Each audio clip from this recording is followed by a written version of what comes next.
இதில் நாங்கள் பிரண்டை வீட்டிலேயே போட்டுருக்குறோம். சட்னி அரைக்கிறதுக்கு பிடிக்க போகிறோம். அதை உங்கள்கிட்ட காட்டிட்டு வச்சுக்கிறோம். 2-3 தடவை நாங்கள் உங்கள்கிட்ட காட்டியிருக்கோம். அப்பவும் பாருங்கள், சின்னதாக வச்சாலும் இப்படி வச்சோம்னா இந்த அளவுக்கு வந்துருக்காட்டும். இந்த அளவுக்கு வந்துடும் பெருசாக. இந்த பாருங்கள், சட்னிக்கு இது ரொம்ப நல்லாயிருக்கு. அதே மாதிரி உடம்புக்கு ரொம்ப நல்லது. கைகள் வலி, அல்சருக்கு, சுகருக்கு எல்லாத்துக்கும் நல்லது.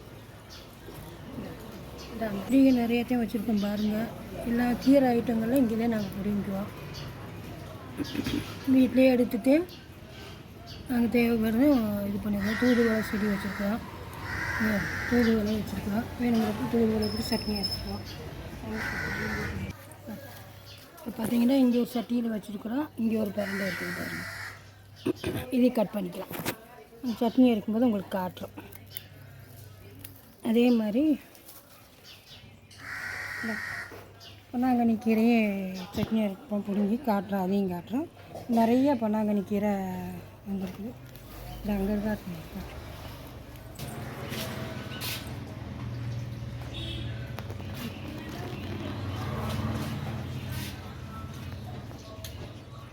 உடச்சிட்டு வந்திருக்குறோம். 3 சட்டியில் வச்சுருக்குறோம். 3 இது வந்திருக்கு. நல்லா இதாக இருக்குது. இதாகிட்டே நல்லா இருக்குது சட்னிக்கு. இது எல்லாமே அப்படியே போட்டு தலை எல்லாமே போட்டு சட்னி அரைச்சி சாப்பிட்டா முழங்கால் வலி, கை வலி, கால் வலி, நரம்புகள்லாம் வலிக்கிறது எல்லாத்துக்கும் இது கேட்கும். எலும்பு முறிஞ்சிருந்தால் கூட அது ஒட்டக்கூடிய தன்மை இருக்குது, கூடக்கூடிய தன்மை இருக்குது. அதனால் நீங்களும் இதே மாதிரி வைங்க. தொட்டிகளில் வச்சு பிடிங்கி நீங்கள் சட்னி அரைங்க. நாங்கள் சட்னி அரைக்கும்போது காட்டுறோம். பிஸ்மில்லாஹிர்ரஹ்மானிர்ரஹீம். அஸ்ஸலாமு அலைக்கும் வரஹ்மத்துல்லாஹி வபரகாத்துஹு. இன்றைக்கி நாங்கள் பிரண்டை சட்னி அரைக்க போகிறோம். வீடியோ போகிறோம் பாருங்கள். வீட்டில் கொஞ்சம் சட்னி இது பிரண்டை நல்லா பிஞ்சாக இருக்கும். நமக்கு தேவையானதான் நம்ம வீட்டில் வச்சு எடுத்து சட்னி செஞ்சுக்கலாம். வீட்டில் செஞ்சது அதுக்கு தேவையான பொருள் வந்து பிரண்டையோடைய கீரை, உளுந்தம்பருப்பு, துவரம்பருப்பு, சின்ன வெங்காயம், வரமிளகா, கொஞ்சம் புளி, பூண்டு, இவ்வளோதான் சட்னி அரைக்கிறதுக்கு. வாங்க வீடியோக்குள்ளே போல் பார்க்கலாம். ஊற்றிக்கலாம். கொஞ்சம் எண்ணெய் எக்ஸ்ட்ரா ஊற்றணும். கொஞ்சம் தேங்காய் ஊற்றிக்கலாம். ஏன்டா இது மச்சி கிடக்கு கொஞ்சம், அதனால் கொஞ்சம் தேங்காய் ஊற்றிக்கலாம். எண்ணெய் காஞ்சிருச்சு.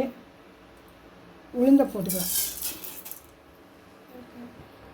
உளுந்தை போட்டு ஒரு நிமிஷம் வதக்கலாம்.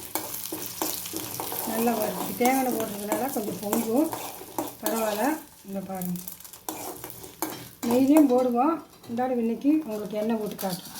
துவரம்பருப்பு போட்டுக்கலாம்.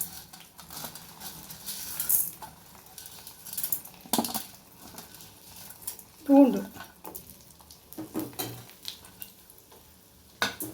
கொஞ்சம் நேரம் வேகட்டும்.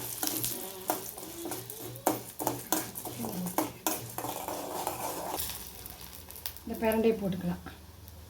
பிரண்டை ரொம்ப நல்லது உடம்புக்கு, கை வலிக்கு.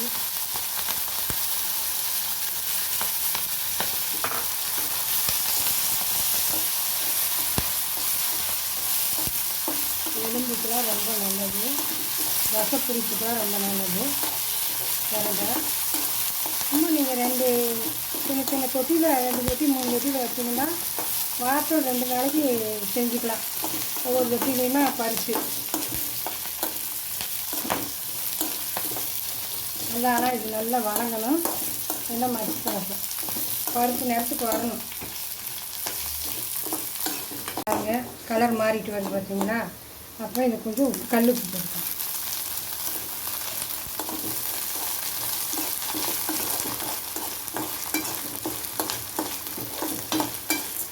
நல்லா பிரண்டை வந்து எண்ணெயிலே வெந்தரணும். அப்படி தான் நல்லாயிருக்கும்.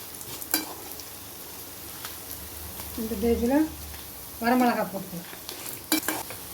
இப்படி சும்மா கொஞ்சம் போட்டுக்கலாம். இது அப்படியே வெந்தய நேரம் கொஞ்சம் தேங்காய் போட்டு சட்னி வச்சுக்கலாம். பச்சை தேங்காய் போட்டு சட்னி வச்சுக்கலாம். வணக்க வேணும் தேங்காயை. அதனால் உங்களுக்கு காட்டில் அரைக்கும்போது காட்டும். இப்போ சின்ன வெங்காயம் போட்டுக்கலாம். ஃபஸ்ட்டு சின்ன வெங்காயம் போட்டோம்னா கொழகொழப்பு தன்மை வந்துடும், தண்ணி மாதிரி. இப்போ போட்டோம்னா எல்லாமே வந்துட்டு பாருங்கள் கரெக்டாக இருக்குது. பாருங்கள், இதெல்லாம் வெந்திருக்குது. பருப்பு வெந்திருக்குது, வரமிளகாய் வாங்கிருக்கு, புளி எல்லாமே. இனி வெங்காயம் வெந்துச்சுன்னா போதும். கொஞ்சம் சிம்மில் வச்சு லைட்டாக வணக்கினீங்கன்னா நல்லாயிருக்கும். காரம் உங்களுக்கு தகுந்த மாதிரி போட்டுக்குங்க.